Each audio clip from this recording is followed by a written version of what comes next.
qui me soutenait émotionnellement. Je suis reconnaissant au Seigneur pour l'Église de Christ. Et je vous pose une question aujourd'hui que j'ai attendue aussi cette semaine de convalescence. Si l'Église que tu fais partie, dépend de tes prières, où elle serait aujourd'hui? Si l'Église que nous faisons partie, je parle à moi-même, si l'Église que nous faisons partie dépend de mes prières, où elle serait aujourd'hui? Est-ce qu'elle serait debout? Est-ce que je me batte pour les hommes? Je me batte pour mon Église? Est-ce que je sers avec excellence dans mon Église? Est-ce que je veux faire la différence dans le milieu que je suis là-dedans? Nous avons besoin de nous unir, de nous battre, parce que aujourd'hui l'Église, elle a un papier fondamental dans notre société.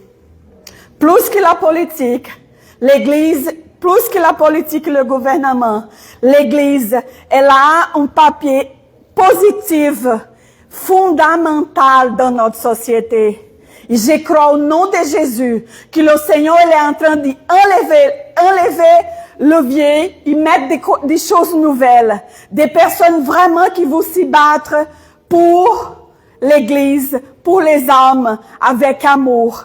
Parce que la justice de Dieu, elle se manifeste dans les cœurs obéissants, dans les cœurs qui ont d'amour pour les gens. Amen.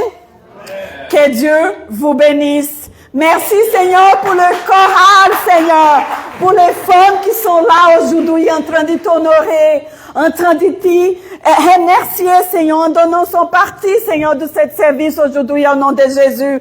Utilise la vie de Linda, de Brigitte et de Nadia avec puissance, avec amour, Seigneur, avec un cœur, Seigneur, au nom de Jésus. Saint-Esprit, utilise la vie de chacun pour bénir la vie de ton Église. Au nom de Jésus, on t'offre, Seigneur, cette service et cette louange au nom de Jésus-Christ. Amen. Amen. En fait, bienvenue tout le monde à ceux qui voient les visages qu'on connaît, mais c'est la première fois qu'ils viennent à notre nouvel emplacement ici. Bienvenue à tous, puis on va chanter, louer le Seigneur, le célébrer. On a toutes les raisons pour le célébrer aujourd'hui, avec le beau témoignage de Lisa qu'elle vient de faire. Merci Seigneur. Merci Seigneur pour toute la louange qu'on va faire. Alors, on est dans la joie. Oh! Est-ce qu'on est dans la joie? Je vous invite à vous lever pour louer le Seigneur, tout le monde ensemble.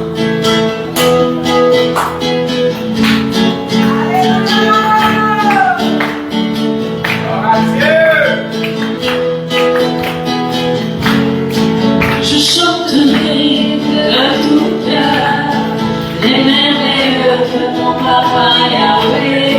Il m'a ôté des ténèbres, il m'a délivré de tout péché.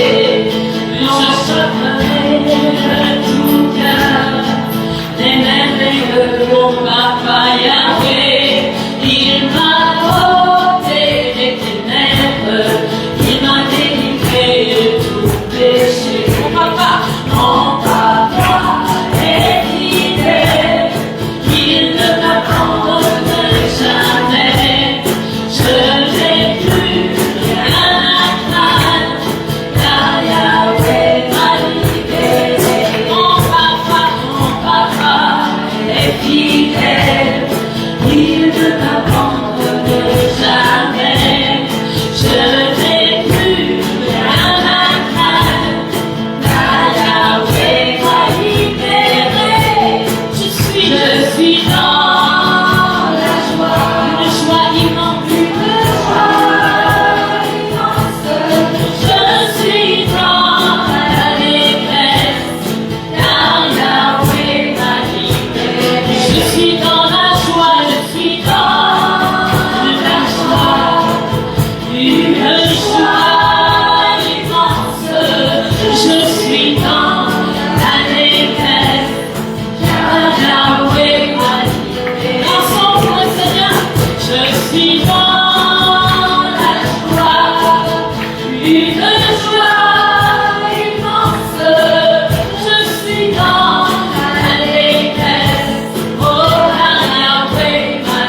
Je te donne tout mon cœur.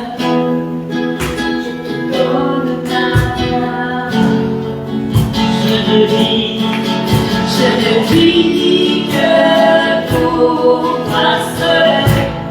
Mon souffle qui est là.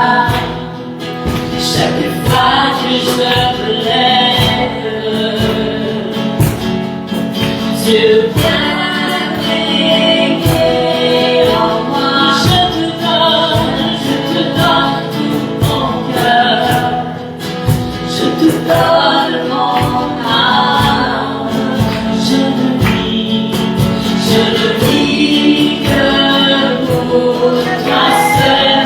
Ton souffle qui, alléluia, oui Seigneur, tu es là chaque instant. Oh, je me lève, Dieu vient régner. Oh, je te donne mon cœur. Oui Seigneur, j'abandonne tout Seigneur, ta gloire. Oui Seigneur, alléluia. Seigneur, tes soucis, toute inquiétude, Seigneur, ton fardeau, Seigneur Dieu. Seigneur, prie à la grâce à toi, Seigneur Jésus. Chaque fois, l'après-midi, Seigneur. Alléluia, je me sens libre avec toi, Seigneur. Alléluia, Jésus.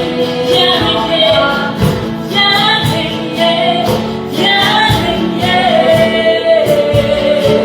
Viens régner en moi, viens régner, viens régner.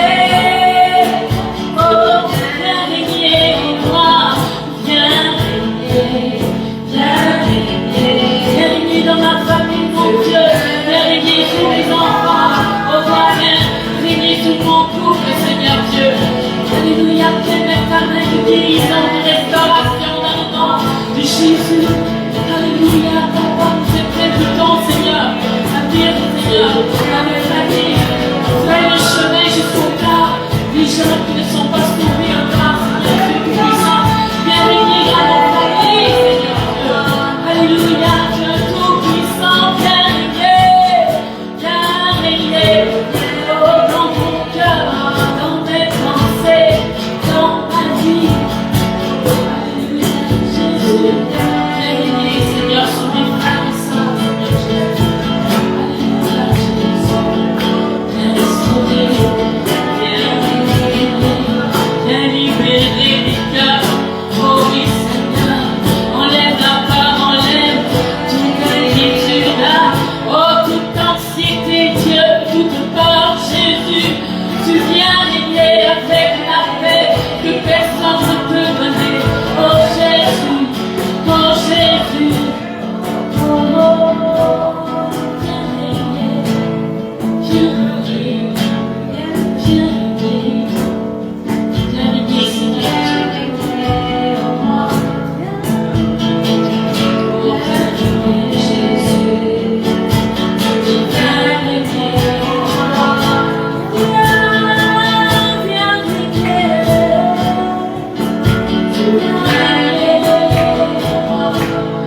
Sur les enfants, Seigneur, sur nos adolescents, Seigneur. Viens guérir les blessures, viens guérir les cœurs, Seigneur Jésus. Viens régner, viens régner, viens régner. Tu viens régner en moi.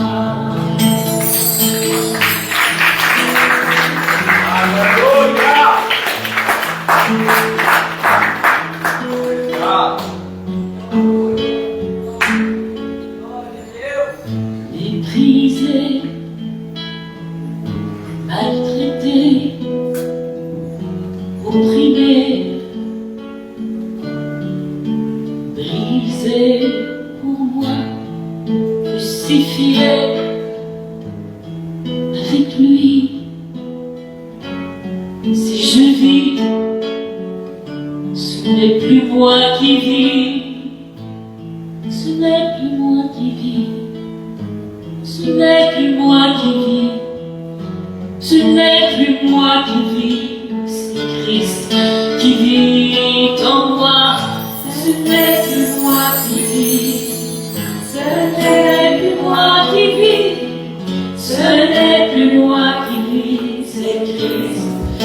qui vit. Chantez ensemble de vous. Ce n'est plus moi qui vis. Déclare-le, c'est Christ qui vit en toi. Ce n'est plus moi qui vis. Qui vit en moi. Ce n'est plus moi qui vis. Ce n'est plus moi qui vis. Ce n'est plus moi qui vis, c'est qui vit encore. Ce n'est plus moi qui vis, non. C'est le Saint-Esprit qui vit en moi. Oh oui, c'est lui qui me dirige, c'est lui qui me relève. Ce n'est plus moi qui vis, non. Ce n'est plus moi qui vis. Ce n'est plus moi qui vis, c'est Christ qui vit en moi. C'est pourquoi je marche avec assurance. À chaque pas, avec le Saint-Esprit, j'avance. Je marche avec assurance. Même si je tombe, je me relève. Et il est là. Quand je me couche, il est là. Quand je me lève, il est là.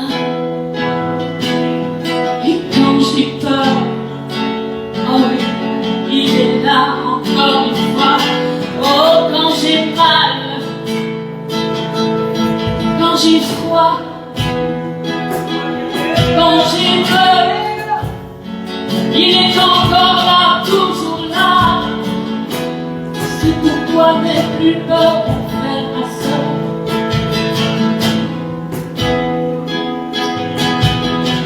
Jamais, jamais, jamais, il ne t'abandonnera. Ce n'est plus moi qui vis, ce n'est plus moi qui vis, ce n'est plus moi qui vis, c'est Christ qui vit en moi. Ce n'est plus moi qui vis, non. Ce n'est plus moi qui vis, ce n'est plus moi qui vis, c'est Christ qui vit en moi. C'est Christ qui vit en moi. C'est Christ qui vit en moi.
manifestera dans ta vie. force-là.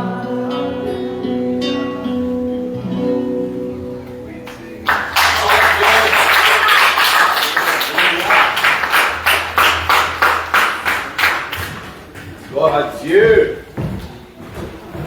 Alléluia. Pour ce soir, en glorifiant l'Éternel, personne qui a donné gloire. Gloire à Dieu. Dieu est bon, toujours. Soulage énormément savoir que Dieu est vérité et tous les restants, c'est qu'il est la mensonge. Amen. Gloire à Dieu. L'homme essaie aujourd'hui de créer une forme de vérité. Puis il essaie de forcer les gens à croire à cette vérité. Savez-vous comment on appelle cette vérité qui aujourd'hui s'est enseignée à toutes les universités du monde? C'est une vérité relative. Puis comment ça fonctionne, ce système de tromperie qui est implanté par l'ennemi? C'est que ma vérité, c'est ma vérité. Votre vérité, c'est votre vérité. Qu'est-ce que ça nous permet de faire? C'est que tout le monde pourrait avoir une idée différente de l'autre. Ça va dire, si ta vérité, ça te convient, tu vas vivre de la façon comment tu veux. Ça va dire quoi, pasteur? Ça donne l'occasion et permission à tout le monde de vivre de la manière qu'il veut. Pourquoi? Parce que c'est ma vérité, ça me permet de pécher. Toi, t'es rien à voir là-dedans. Alors, c'est des fausses aspects de vérité dans le but d'enlever l'aspect moral des dieux dans la vie des gens. Ça va dire, tu peux y aller faire qu'est-ce que tu veux.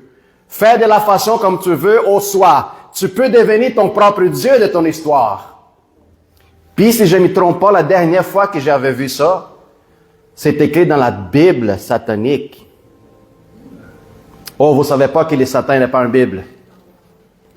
Come on! Oui! Satan a une Bible, puis c'est ça qui enseigne. Vous êtes Dieu de votre propre destinée. Vous pourrez faire qu'est-ce que vous voulez.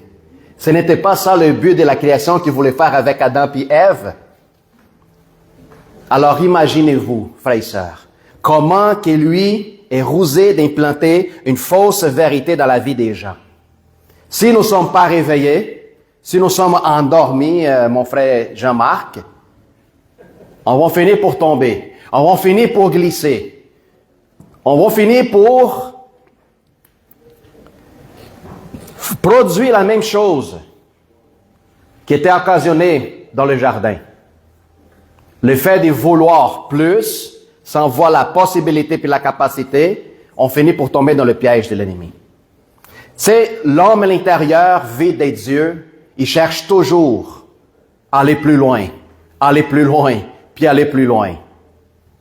Sans Dieu, aujourd'hui, on parle concernant cette fausse vérité que j'ai viens d'expliquer, que la science essaie de nous ramener dans nos absences complètes de l'existence du Père. Parce qu'une chose, s'il y a une chose qui met la crainte dans le cœur de chaque être humain dans le monde, depuis d'Adam jusqu'à aujourd'hui, savez-vous c'est quoi? La mort. Car à partir du moment qu'on vient à la vie, on sait certainement qu'on va finir pour partir. Ça, c'est la plus grande peur, parce que la peur, ça laisse une région inconnue dans l'humanité. Mais c'est à travers de la science, il rapporte une autre vérité, qui n'est pas biblique, puis vient avec une proposition en tentant de dire, nous avons trouvé une façon de te rendre immortel. Alors, c'est quoi la proposition en arrière de ça? C'est bénéfice. Oui, ça porte un bénéfice. Dans l'autre côté, enlève le besoin du Créateur. Parce que si nous sommes capables de vivre éternellement, alors il n'y a pas de jugement, il n'y a pas de condamnation.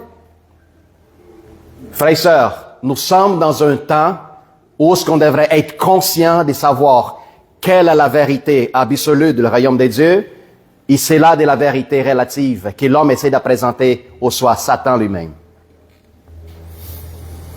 C'est pour ça que nous sommes aussi aujourd'hui réunis, pour comprendre Un principe que Dieu a établi depuis le commencement, qui c'est le principe de la unité. Puis l'unité, c'est quelque chose d'extraordinaire qu'une fois qu'on va l'apprendre, on va sortir d'ici merveillé. Merveillé. C'est juste pour savoir si vous attendez dormir ou non. Émerveillé. C'est encore plus beau. Hein, tu vois, André, mon français, ça mieux?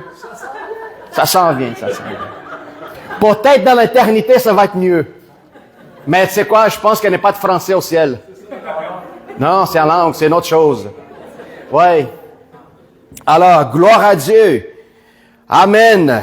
Bienvenue tout le monde. Nous avons la visite de nos frères André puis sa belle femme Carole avec une autre visite de notre sœur Anna. Sois les bienvenus. Puis aussi, une autre visite de France. Notre sœur Manuel avec ses enfants. Gloire à Dieu. Amen, amen. Alors, bienvenue. Puis, avant que je commence, on va aller dans la parole de Dieu en Genèse 2, 24. Alléluia.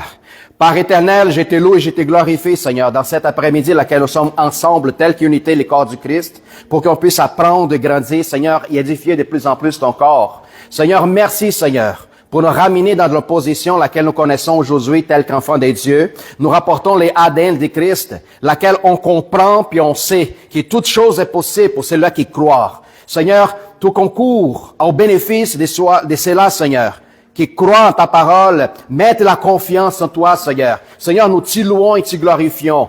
Donne-nous la capacité de comprendre, absorber ta parole telle que nourriture spirituelle. Donne-nous un cœur humble, Seigneur, pour recevoir la sémence des vies, Seigneur. Transforme notre intelligence, notre capacité de penser, d'apercevoir le monde, laquelle, à travers tes yeux, Seigneur, on puisse voir différemment de ceux qui vivent dans la chair et ceux-là qui vivent dans l'esprit. Seigneur, nous t'y louons au nom de Jésus-Christ.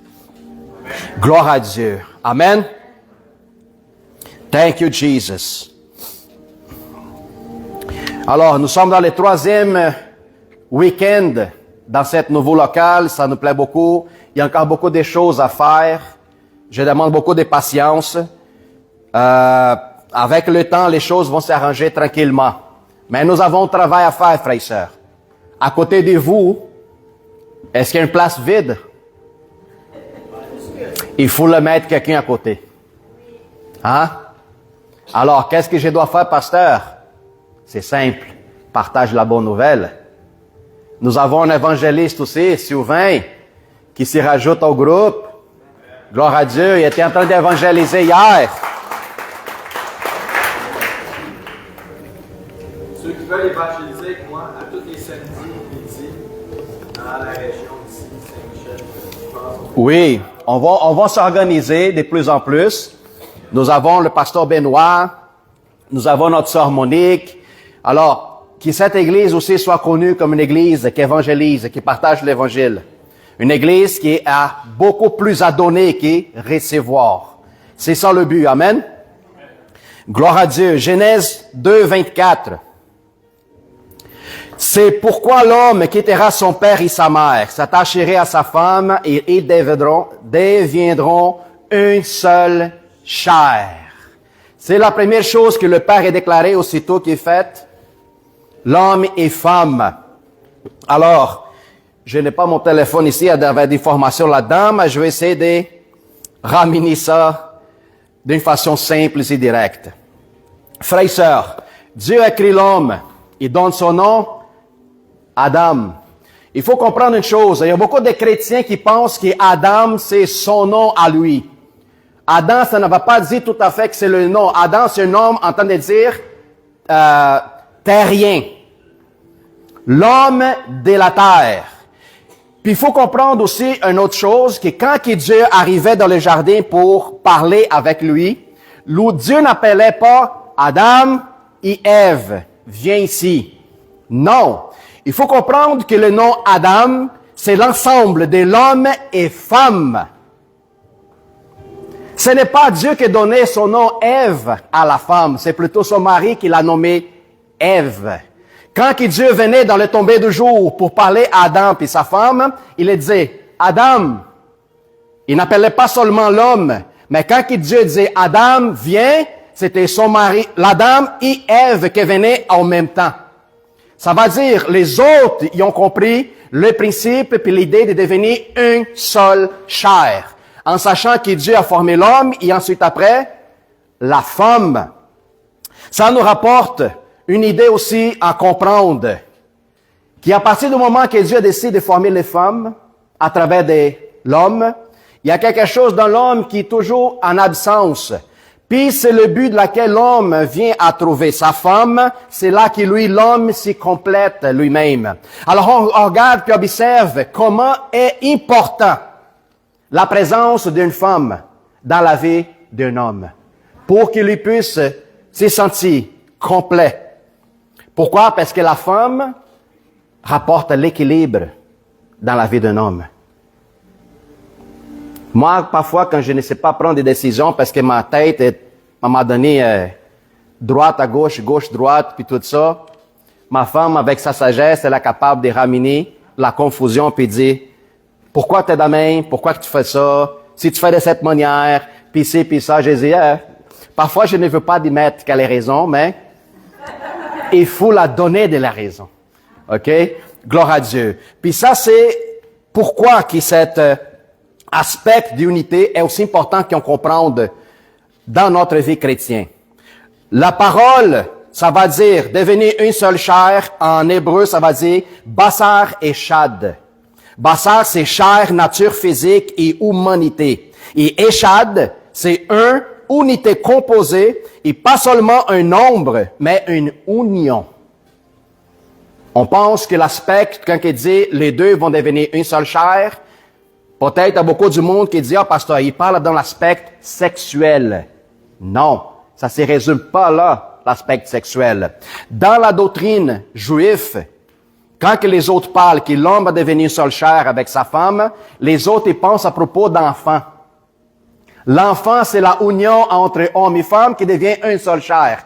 Non, c'est beaucoup plus que ça.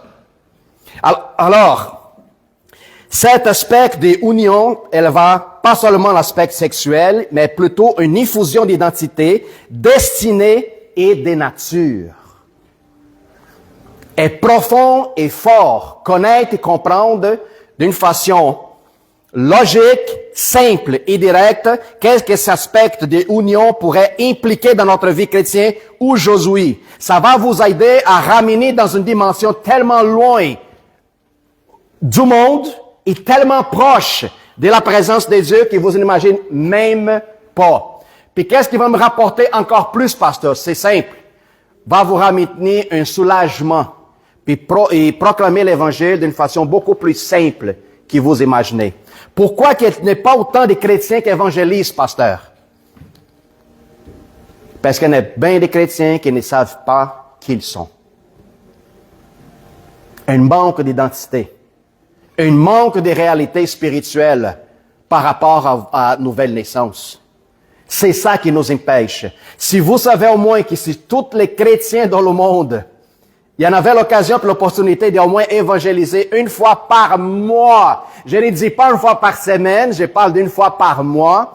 Tous les chrétiens du monde. Vous n'avez aucune idée de qu'est-ce que ça serait le monde peut-être aujourd'hui. Mais à cause que je ne connais pas mon identité, à cause que je ne comprends pas ouvertement l'implicité de la crucifixion, résurrection, nouvelle naissance, je me sens un peu gêné de partager. Parce que je ne comprends pas c'est quoi que ça va dire l'union. La profondeur est spirituelle.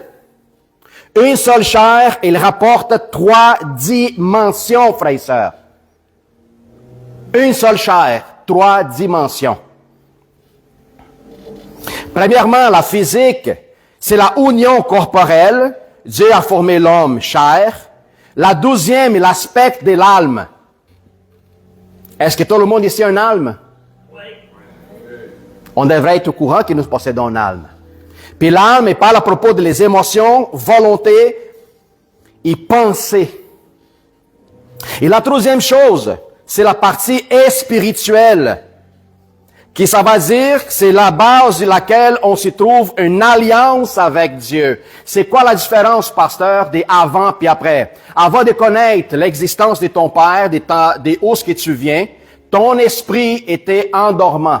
On pourrait même dire ton esprit était mort. C'est pour ça qu'il est tellement facile pour Satan conduire et guider les gens qui ne connaissent pas Dieu et qui ne sont pas nés de nouveau. Pourquoi? Parce que leur esprit est mort. Une fois que je connais l'existence de mon Père, je donne mon cœur en Christ, je change ma voix. Qu'est-ce que ça va dire? C'est répondre, ça va dire métanoïa, changer mon chemin. Je donne et je mets la confiance de ma vie entre les mains de Dieu. Le Saint-Esprit rentre en moi et vivifie l'esprit qui était mort. Alors tout ça change. C'est pour ça la différence des enfants puis les gens qui habitent dans le monde. Un possède un esprit vivifiant, puis l'autre possède un esprit mort. C'est pour ça que c'est facile pour Satan de conduire quelqu'un qui a un esprit mort.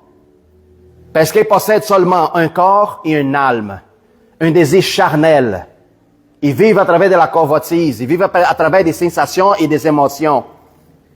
Par contre, quelqu'un qui est né de nouveau, l'esprit qui maintenant est vivifié, et est communication constante avec le Créateur. Il y a cet aspect d'union et alliance avec cela qu'il a créé. C'est pour ça que quand Satan regarde un chrétien, ne voit pas un esprit mort, mais veut un éclat de lumière qui vient de toi. C'est pour ça que Satan y pense plusieurs fois avant de lancer un piège contre ta vie. Au soit tu tombes dans le piège de Satan, au soit le piège qu'il va lancer contre toi va te rendre encore plus fort. C'est pour ça que Satan, il pense 2-3 fois avant de faire quelque chose contre un chrétien. Amen, frères et sœurs. C'est important de connaître ces 3 aspects de unification avec le Père. Charnel, au niveau de l'âme et au niveau de l'esprit. La Bible ne nous appelle pas comme des morts, mais nous appelle des enfants qui portent un esprit vivifiant, qui rapporte de la vie, rapporte de l'espoir pour tous ceux qui sont morts dans leur péché. Gloire à Dieu. Cela signifie que tu ne te connectes pas à quelqu'un sans transfert ta vie. On parle à propos d'union. Quand je décide de me connecter avec quelqu'un, il faut comprendre qu'il y a un aspect au niveau de l'âme. Puis j'ai parlé tantôt à propos d'Adam puis Ève. Quand je trouve une femme, il faut que je comprenne que maintenant, tel qu'esprit vivifiant en moi, il faut que j'essaie de trouver un autre qui possède la même condition spirituelle. C'est pour ça que dans la Bible, Dieu n'est pas d'accord un relationnement où ce qu'il y a un enfant de Dieu puis un enfant du malin. Pourquoi? Parce qu'il est incompatible. Toi possèdes peut-être la communication avec ton Père, mais l'autre personne qui a un esprit mort, elle n'a aucune communication. Elle n'a aucune connaissance. Elle n'a aucun aspect de vie sur elle, ou de l'espoir, de l'espérance. C'est pour ça qu'un conflit ne peut pas avoir une unification avec un enfant de Dieu et un enfant de la perdition. Mais pasteur, ça c'est dur de parler de cette manière. M'excuse, est-ce que vous avez un autre mot plus simple de dire? Nous n'avons pas un troisième aspect de vie humaine sur la terre. Ou soit nous sommes des enfants de Dieu, ou nous sommes des enfants du monde, du diable, de la perdition, comme vous voulez dire. C'est la réalité spirituelle pour tous ceux qui sont spirituels. Il n'y en a pas de moyen terme. Il n'y en a pas quelqu'un qui est tiède dans le monde. Ou tu sois chaude, ou tu es froide. Les tièdes, on sait très bien qu'est-ce qui se passe avec les autres. Apocalypse dit que le Seigneur le vomira. Frères et sœurs, la unification, ça nous rapporte un aspect extraordinaire de compréhension. Qu'est-ce qui s'est causé dans les jardins? Qu'est-ce qui s'est arrivé au jardin? On parle à propos de la chute. Quand Adam, avec une communion et une unification complète avec Dieu, était séduit par la serpente, Puis peut-être une autre chose que vous connaissez pas, frères et sœurs. Pourquoi qu'Ève, elle est arrivée à tomber dans le piège de l'ennemi? Savez-vous que quand Dieu a créé Adam, l'ordre qui a donné l'homme à propos de l'arbre, de la vie, puis celle-là du connaissance du bien et du mal, tu ne toucheras pas. Quand Dieu a donné cet ordre à Adam, Ève n'était pas encore formée.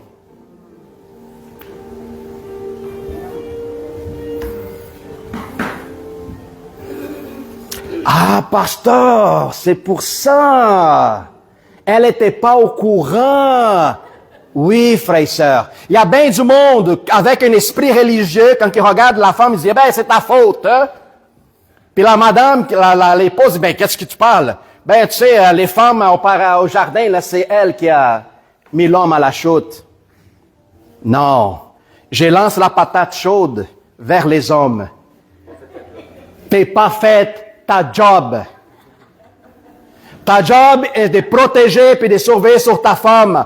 C'est un aspect de responsabilité. Quand on parle à propos de domination que l'homme va gouverner sur les femmes, c'est l'aspect de protection et prendre soin de ta femme. Ne pas la laisser traîner. Alors, frères et sœurs, si jamais vous voyez quelqu'un qui est en train de vouloir massacrer sa femme, en train de le culpabiliser, dis-moi, m'excuse, mais t'es pas dans la bonne position de te plaindre à propos de ta femme. Dieu a donné l'ordre à l'homme. C'était lui la responsabilité d'être auprès de sa femme, la protéger, la garder en sécurité, de la assurer à propos de qu'est-ce qu'elle doit faire ou non dans les jardins. Puis regarde quelque chose, comment que c'est grave. Au début, avant la chute, Adam et Ève, c'était un seul devant Dieu. Adam, il ne voyait pas les différences et distinctions par rapport à sa femme. Pourquoi? Parce que Adam, quand il a vu Ève, il dit, elle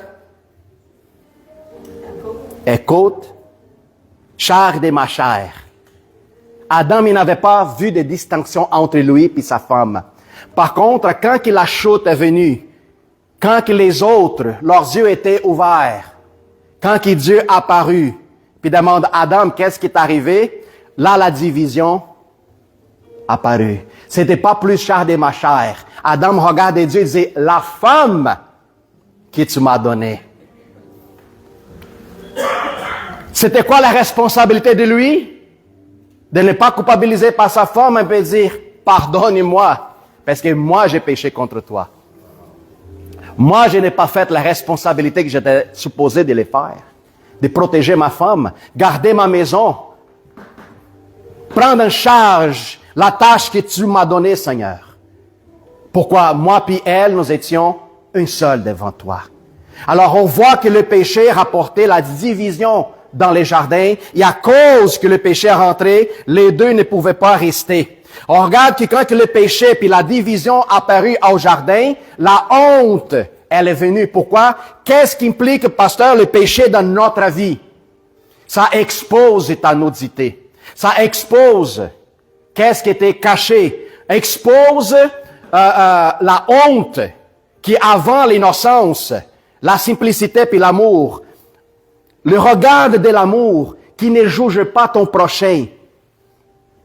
Quand le péché prit forme sur la vie d'Adam puis Ève, l'innocence et l'amour étaient complètement bannis. C'est là quand un commençait à voir l'autre avec un autre aspect, pas dans l'aspect d'amour, mais plutôt de condamnation, d'accusation. C'est ta faute, non, c'est ma faute, non, c'est toi, non, c'était pas moi. Puis est-ce que vous voyez ça parfois dans la vie des couples? On essaie de trouver un coupable. On essaie de trouver un coupable. On essaie de mettre la faute à quelqu'un. Non, essaie pas de culpabiliser. Prendre la responsabilité. Toi tel que l'homme, toi tel que femme, pour comprendre c'est quoi la union qui était établie depuis le commencement. Alors, en Genèse, qu'est-ce qui implique la chute? La unité qui était censée être basée dans l'amour, la unité devient une domination. Ça veut dire l'homme veut gouverner avec une imposition sur sa femme. Dans l'aspect de culpabilité, à cause de toi que nous sommes hors du jardin. La pureté divine, elle devient une honte dans les deux parties. Puis la union qui était censée être éternelle entre hommes et femmes, maintenant devient un conflit. C'est pour ça que quand les gens me viennent demander, pasteur, j'aimerais ça trouver un mari ou trouver une femme, je demande pour quelle raison. Ben, tu sais, je veux trouver une femme parce que moi, je veux être heureux. Je dis, marie-toi pas. Marie même pas. Mais ben, vraiment, pasteur, on a le droit d'être heureux. Ouais, parce que t'es pas compris. C'est quoi le mariage? Le mariage, ce n'est pas pour t'y rendre heureux. C'est pour que toi fasses l'autre heureux.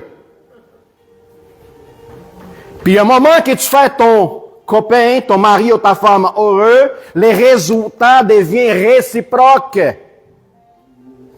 Mon but, c'est de la faire grandir à l'image de mon Christ, de mon Seigneur. Une fois qu'elle atteint cet aspect et elle rentre dans la position que Dieu l'a donnée, elle maintenant commence à agir telle qu'une femme responsable et devenir une colonne dans sa maison, en train de mettre son mari à la position qu'il lui doit être. Alors, il faut qu'on comprenne c'est quoi la unification qui était établie depuis le commencement. Alors, ce qui était une seule dans le jardin, maintenant devenu fragmenté, cassé en morceaux, en pièces. La forme, elle a perdu la capacité de vivre une véritable unité.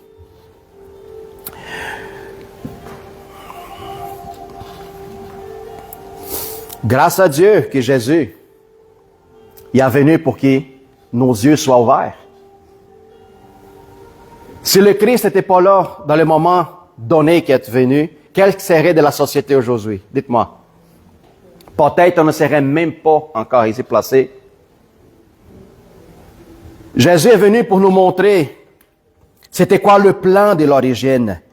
Si on observe en Éphèse 5, 31 et 32, c'est écrit, les deux deviendront une seule chair. Cet mystère est grand, énorme. Si on vient à comprendre l'information de cet mystère que lui nous rapporte, votre vie sera complètement transformée. Mais pasteur, je pense que ma vie elle est transformée. Il y a bien du monde qui n'est pas compris. Comment qu'on puisse comprendre et voir que quelqu'un a compris l'information? Merci Lisa. C'est la seule manière.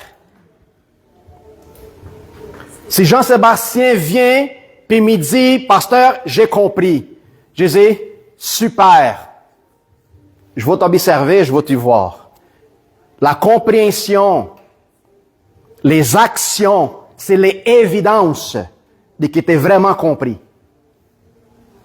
Ne vous méfiez pas seulement des gens qui parlent, qu'ils savent. Non, moi je le sais. Ah oui?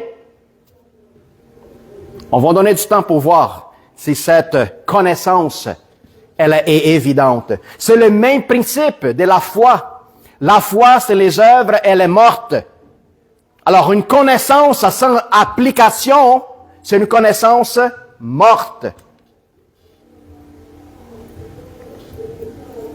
Le mystère est grand. J'ai dit cela par rapport à Christ et l'Église. Le mariage n'a jamais été la finalité du royaume de Dieu. Les mariages, ce n'est pas la fin. Les mariages, c'est un nombre prophétique du royaume. L'Ancien Testament, pasteur, c'était l'ombre des choses à venir, laquelle dans le Nouveau était accomplir. T'es compris? Mais est-ce que t'es compris à propos du mariage? C'est l'ombre de qu'est-ce qu'on vit aujourd'hui avec Christ. Pasteur, est nécessaire que moi je marie avec quelqu'un pour qu'il Je comprends de l'information? Non. Ce n'est pas nécessairement. Tes besoins, t'es marié. Ça, c'est une métaphore. Pour qu'on comprenne, c'est qu'est-ce que ça va dire. La fusion entre nous et Christ. C'est un aspect prophétique, laquelle montre la position de l'homme et montre la position de la femme, pour qu'à travers de notre comportement et de notre vie, le monde puisse voir qu'est-ce qui ça représente, l'Église sur la terre et le Père au ciel. L'Église telle que le corps, Christ tel que la tête, l'Église telle que la femme et Christ tel que l'homme. Frères et sœurs, cet aspect d'unification donné à travers de l'Évangile est tellement fort qu'à travers de notre vie, sans qu'on ait besoin de parler ou même prêcher l'Évangile, les gens soient capables de voir un aspect différent à propos de tes comportements, de tes actions. Je parle ça souvent, mais ça devrait devenir une réalité. Pas quelque chose abstrait, vague. Non, ça devrait devenir une réalité. Sans que moi j'ai besoin de parler. Les gens vont venir envers toi et vont me demander, tu viens chez nous, tu connais depuis longtemps, mais je vois que toi, tu es différent de tout ce que je connais. Au point que les gens vont venir vers toi et m'ont dit pourquoi tu es dans même. Qu'est-ce qui se passe avec toi? Le monde est en crise. Mais toi, tu m'attires avec ton aspect d'espoir, d'espérance, d'amour, de calme, tranquillité. Les gens sont fous dans leur tête, mais tu montres un aspect d'équilibre énorme. Qu'est-ce qui se passe avec toi? Est-ce que nous nous comportons de même? Ou est-ce que nous sommes folles comme le monde est folle? À qui je devrais devenir imitateur? Du monde ou de cela du Christ? Frères et sœurs, Jésus a vécu dans une période de l'histoire plus difficile, sur la méprise de l'Empire romain. Les Romains, si tu trouves un voleur, prison, mort, exécution, fouettage, lion, peu importe. Qu'est-ce que les autres voulaient voir? C'est les spectacles de la mort. Puis Jésus était capable de maîtriser le contrôle. Savez-vous quoi dans la Bible? Malgré l'Empire romain dominait Israël dans l'époque, il massacrait le peuple, il chargeait beaucoup d'impôts. Beaucoup d'impôts, est-ce qu'il y a quelque chose de similaire à ce qu'on vit aujourd'hui? Hein? Tu peux pas prier, tu peux pas chanter sur les rues, hein? À un moment donné, tu peux pas parler de Jésus à personne. Est-ce que vous voyez quelque chose de similaire qui est en train de s'y former et grandir de plus en plus? Mais savez-vous quoi? Jésus n'a jamais parlé contre le système romain. C'était pas ça son but. Jésus ne s'inquiétait pas avec le système du monde, mais Jésus plutôt était inquiet avec les âmes qui étaient perdues. Plutôt Jésus, quand un Romain est venu en cheval, un centurion, envoyait Jésus dans le chemin, il dit, « C'est toi, Jésus! » Imagine Jésus avec le gars en avant de lui. Ah oui. Le Romain demande, « Je sais qui tu es, puis je connais ton autorité. J'ai un serviteur à la maison qui est malade. » Puis Jésus, qu'est-ce qu'il fait? « Non, t'es Romain, je veux rien savoir avec toi, tu méprises mon peuple, t'es dégueulasse, va-t'en. » Il y a bien des chrétiens qui peut-être allaient réagir et agir dans cette façon. Pourquoi? Parce qu'ils prennent de l'être humain tel qu'il est ennemi. Nous ne sommes pas en train de se battre contre la chair et contre le sang. Jésus regarde le centurion et dit, « Je m'en vais chez toi. » C'était interdit d'un juif rentrer dans la maison d'un Romain. C'était considéré impur. Mais Jésus est en train de casser tout ce que la loi des hommes impose. Jésus dit, non, je m'en vais chez toi. Le Romain regarde Jésus et dit, Non, je connais ta loi. Je sais que tu ne peux pas venir. Les Romains connaissaient. Je ne veux pas te causer des problèmes, Jésus. Mais tu sais quoi?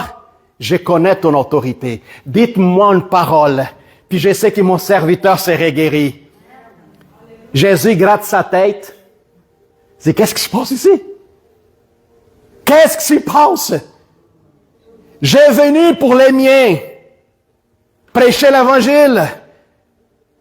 Ils n'ont pas m'accepté. Par contre, un Romain, un étranger, vient vers moi puis reconnaît mon autorité puis ma implicité dans la terre. Jésus dit, tu sais quoi?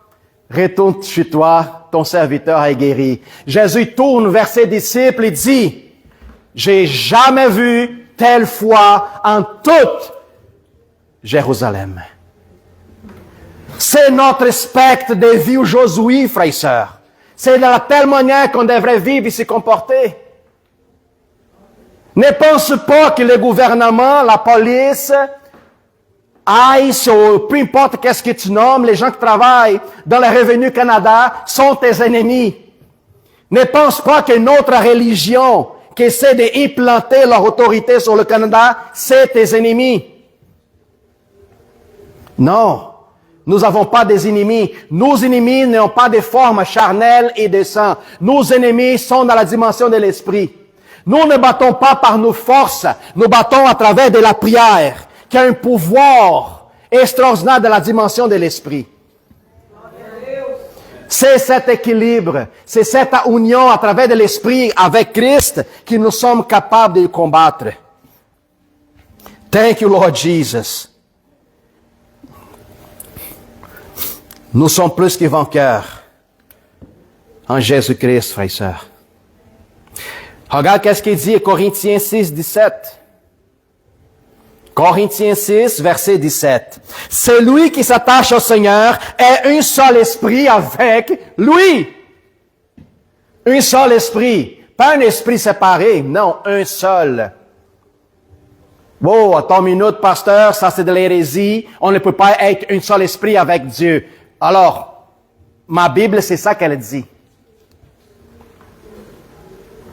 Si on n'est pas capable de comprendre le processus d'unification qui était établi entre nous et Christ, entre nous puis nos femmes, nos épouses et nos maris, on va en avoir la difficulté puis la misère à vivre dans ce monde. Énormément. Parce qu'on va toujours penser que nous sommes là et Dieu est loin, loin, loin dans son trône. Puis ça prend 1h30 de prière pour que ta prière arrive là-bas. M'excuse, ou qui avant s'était produit à l'extérieur, qu'est-ce qui montre l'Ancien Testament? Ça prenait une forme, un tabernacle, un temps. Maintenant, il a pris de qu'est-ce qui est dehors, il a mis à l'intérieur de nous autres. N'est plus dehors, maintenant est en nous, avec nous, en tout le temps, 24 heures sur 7. C'est 7 points d'unification, laquelle nous donne la motivation puis le courage de nous lever à chaque jour. Il dit, Seigneur, aujourd'hui c'est le jour qui t'a créé. Ta miséricorde se renouvelle à chaque jour. Une nouvelle occasion pour prêcher, pour guérir, pour chasser, marcher sur des scorpions et des serpents. Proclamer ta bonne nouvelle. Ouvre-moi une porte. Ramène-moi du monde. Sois osé à demander à Dieu. Crée une situation puis une circonstance pour que ta parole soit prêchée. Puis là, le pneu de ton char éclate. Poum, flatte. Puis là, nous avons deux choix. Si la parole de Dieu dit que toute chose concourt au bien de ceux qui l'aiment, il n'y a pas de mauvaises choses qui arrivent dans la vie des chrétiens. OK, Seigneur, j'ai une flatte, je perds l'horaire de mon travail, je suis arrivé en retard, ils vont me couper les heures. C'est quoi le but? Dites-moi, qu'est-ce que tu veux de moi? Puis là, tout à coup, quelqu'un arrête sur la bord du chemin, il dit, hey, t'as besoin de l'aide? Ou peut-être, il faut que tu appelles le gars des CA Québec. Peut-être c'est à lui qu'il faut que tu prêches. Peut-être c'est à lui qu'il faut que tu témoignes. Toute une occasion pour briller dans le monde. Toute une occasion pour témoigner à propos de ta nouvelle vie, ta nouvelle naissance. Tous les jours, il y a occasion, c'est une opportunité pour une démonstration d'amour. C'est ça notre travail, c'est ça notre rôle. Alors dites-moi, qu'est-ce qui manque? Savez-vous qu'est-ce qui manque? Je suis chrétien? Ben, pasteur, il manque de l'argent, il manque d'ici, il manque... Non, il te manque connaissance. Vendredi, on était ici, puis j'ai dit, la solution du problème de tous les chrétiens, c'est la connaissance. Toi, tu as un problème. Tu ne sais pas comment résoudre le problème. Aussitôt que tu trouves une réponse à ton problème, disparaître. Puis le fait de vouloir chercher de la connaissance par rapport à l'existence de ton Dieu, me ramène à Romains 12, 2, verset 2. Transformez votre intelligence pour comprendre c'est quoi la bonne, parfaite et agréable volonté de Dieu sur vous autres. Renouvellement d'intelligence est primordial et fondamental pour marcher dans une nouvelle dimension spirituelle, connectée avec Dieu et Dieu avec toi. Quand que les gens vont te regarder, ils vont t'observer, ils vont pas te voir avec une face de citronnelle, ils vont te voir avec une face de banane. Hein? Tout le monde avec une face en banane. Hey, yeah! Let's go! Balthazar, comment est possible? Je connais tes épreuves, je connais ta difficulté, je sais que c'est en train de vivre. Comment tu es capable de dealer avec tout ça dans ta vie? Famille, travail, épouse, église, projet, comment que tu fais? Je sais pas. Je mets tout entre ses mains. Une femme. Vous voyez, frères et sœurs, il y a bien du monde qui cherche une raison pour ne pas le faire, pendant que Dieu te donne une réponse de continuer à avancer. En quelle position je suis? En train de trouver une excuse pour ne pas avancer, ou est-ce que moi je trouve une réponse en lui? Toutes les gens qui vont venir vers vous autres, je vous dis une chose, ça c'est sûr et certain, préparez-vous pour ça. Les gens viennent vers vous autres, pas parce que vous avez un bel visage, un beau sourire. Non, les gens cherchent des réponses. Est-ce que nous possédons la réponse nécessaire? Quand ils vont trouver la réponse, qui est la parole de vie, l'espérance que le monde ne peut pas donner aux gens, là, leur vie va changer. Et toi, tu serais récompensé, frères et sœurs. C'est ça l'aspect des unions. Mari et femme, Christ et Église. Amen. Thank you, Jesus.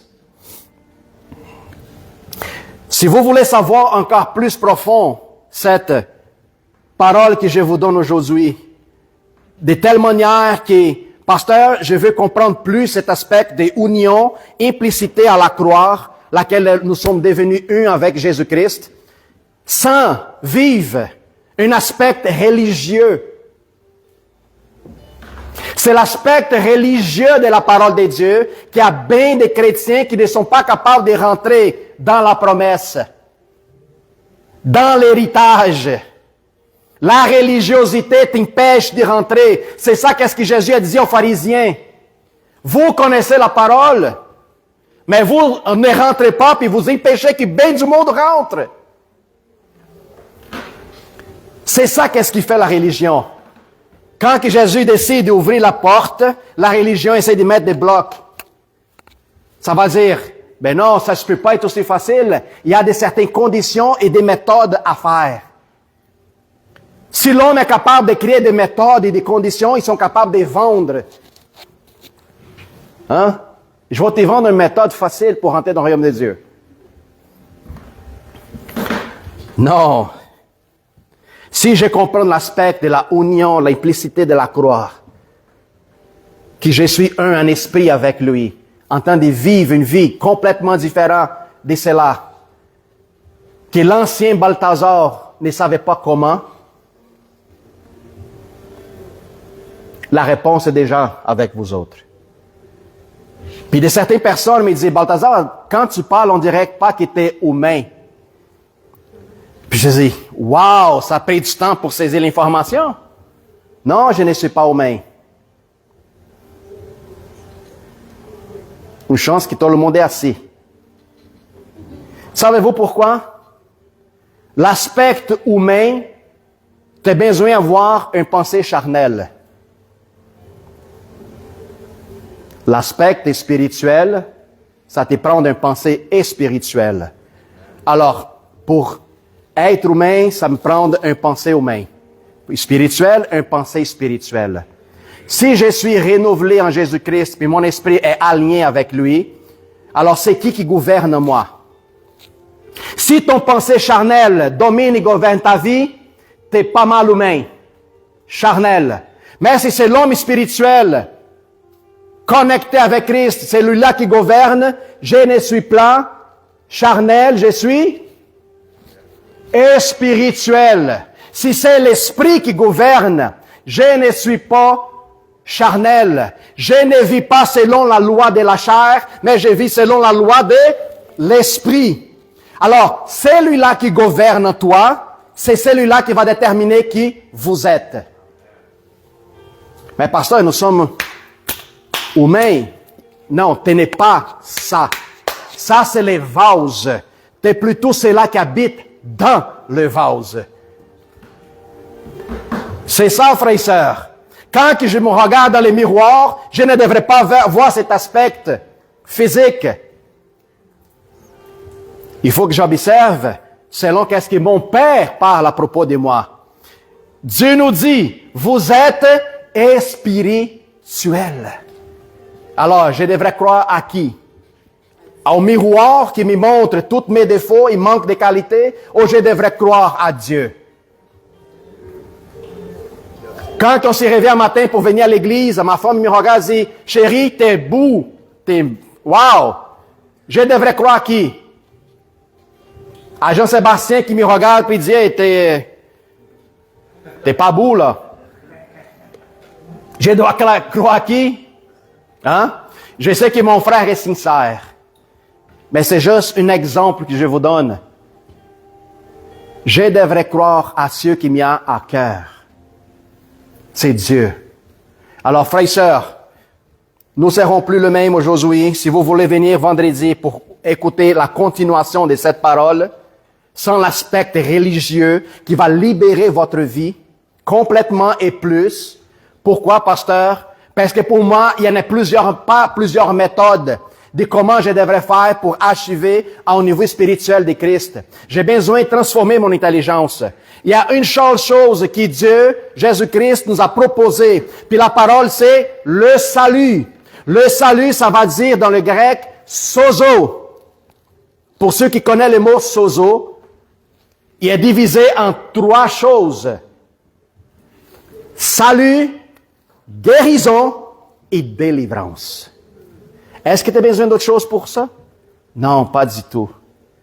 Un mot qui ramène 3 choses dans une seule. Ça, c'est la union d'une puissance de un mot que Jésus est venu nous proposer. Vous êtes sozo, vous êtes sauvés, délivrés et complètement guéris. Mais pasteur, je ne m'y sens pas. Alors, transformation d'intelligence. C'est ça qui te prend. Change. Tu vois plus spirituel. Arrête de te voir charnel. Gloire à Dieu. Frères et sœurs, si vous avez né de nouveau, tu n'es plus indépendant. Tu n'es plus simplement humain. Tu n'appartiens plus à toi-même. Tu es uni à Jésus-Christ. Et cela change complètement tout dans notre vie. Ton identité, ton autorité et la manière de vivre. Amen. Gloire à Dieu. J'aimerais ça demander aux gens, nos frères et sœurs qui sont directement en ligne. Vous êtes assis maintenant, commencez à intercéder et dire au nom de Jésus que la parole arrive à tous ceux qui sont en ligne. Je veux déclarer au nom de Jésus, frères et sœurs, si vous avez reçu cette parole, puis ça a rentré dans votre cœur, puis vous dire, pasteur, je veux aller plus loin, je veux m'unifier avec Dieu, devenir un seul comme lui. Alors fais cette prière avec moi. Seigneur Jésus, pardonne-moi de mes offenses. Seigneur, Je reconnais ton autorité, ton amour et ta puissance. Seigneur, avec ma bouche, je confesse toi tel que le Seigneur est Dieu. Et avec mon cœur, je crois que tu as ressuscité dans le 3e jour. Accorde-moi ton esprit, que je devienne ton vase, ton temple, ton habitation. Saint-Esprit, utilise-moi comme un instrument pour propager l'évangile, partager la bonne nouvelle, guérir les malades, marcher sur des scorpions et des serpents. Aller devenir beaucoup plus qu'est-ce que j'ai imaginé à propos de moi-même. Saint-Esprit, agis en moi. Fais la lumière du Christ briller dans moi. Je suis le sel de la terre, le sel de la terre. Seigneur, reçois ma vie entre tes mains et mon cœur, au nom de Jésus. Gloire à Dieu. Bienvenue, si vous avez fait cette prière, bienvenue dans le royaume des dieux. Amen. Gloire à Dieu, gloire à Dieu. Alléluia. Frères et sœurs, Dieu est extraordinaire. Dieu est bon. Savez-vous quoi une chose? La limitation de l'être humain est seulement en qu'est-ce que tu crois. Je vais vous donner un exemple. Quand j'arrive à montrer un aspect plus loin de la nouvelle naissance à quelqu'un, pour que la personne pourrait aller plus loin, puis la personne, elle dit, oui, pasteur, mais je crois pas, je crois de cette façon. C'est correct. Tu vas pas plus loin. Alors, vive dans la limitation que tu veux. C'est ça la différence. On ne force pas, on n'impose pas, on ne prend pas par là. Non, pas du tout. Si ton limite maintenant c'est juste ça, c'est correct. Mais en Dieu, il n'y en a pas de limite. Où est-ce que tu veux arriver? Amen. Alors, je vous conseille, frères et sœurs, ne mettez pas de limites. Où est-ce que Dieu va vous ramener? J'étais content de rencontrer André quand il est arrivé ici, en avant, puis il dit, pasteur, ça fait 6 mois que je suis en vacances. Ah oui, comment ça? Je suis tombé dans la retraite. J'ai dit, wow! Puis je suis content d'attendre qu'est-ce qu'il lui planifie. Est-ce que je peux partager? T'es sûr? Oh oui, c'est pas encore établi, ça va. Ça va venir. Alors, on va fortifier. Mais demande à Carole, ça pour dire. Devant Dieu, avec elle. Devant Dieu. Oui, un projet très intéressant. Puis c'est quelque chose que j'ai déjà parlé aussi avec ma femme. Tu tombes dans la retraite, OK? Puis à un moment donné, qu'est-ce que tu fais? Tu restes ici au Québec, dans les froids? Non. 4 mois d'hiver, je m'en vais dans le sud, je m'en vais dans l'Asie, je m'en vais en Europe. Pourquoi? Profiter de mes vacances, profiter de mes retraites, puis en même temps, évangéliser. Tu pars l'hiver, puis quand le beau temps arrive, tu retournes au beau Québec. Et snowbird. Alors, profite de l'occasion. Puis ça, c'est quelque chose d'extraordinaire. C'est merveilleux. C'est merveilleux. Alors, frères et sœurs, c'est des choses qui sont à la disposition de nous autres. C'est juste savoir comment l'appliquer, comment profiter des occasions et de l'opportunité qui est devant nous autres. Pasteur, je n'ai pas le même aspect. OK, il y a quelque chose de différent pour toi. Je ne dis pas que tout le monde doit faire une façon égale. Mais je donne juste un exemple, une idée. Si tu peux pas y aller en Amérique du Sud, vas-y à Saint-Hilaire. Je sais pas, ça a devenu Saint-Hilaire dans ma tête. À Longueuil. Passer une semaine de vacances à Longueuil. Hein? Oui, gloire à Dieu. Amen. Alors, j'aimerais ça prier pour les offrandes.